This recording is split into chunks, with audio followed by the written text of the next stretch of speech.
Hi, how are you everyone? Welcome back to my lovely channel. For your information, this video was created on 14 July 2018, 03 of hour, 54 of minute and 19 of second. In this lovely day, we are going to explain something. The thing is, what type of energy is used in a hairdryer? In the next few seconds you will get a short information about what type of energy is used in a hairdryer. Hopefully it will help you. Enjoy the video. Here's the explanation about what type of energy is used in a hairdryer. Hairdryers use three different types of energy to work: electrical energy, heat energy, and mechanical energy. Electricity is used to generate forms of energy in the hairdryer.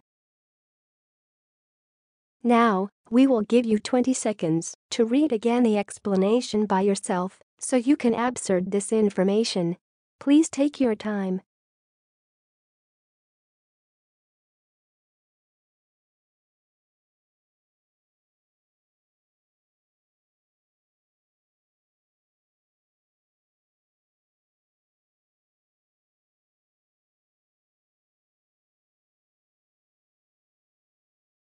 Hi, that's all of the explanation. If you find this video helpful, please like and comment on this video and subscribe this channel. Thank you, and see you again in another video. Goodbye.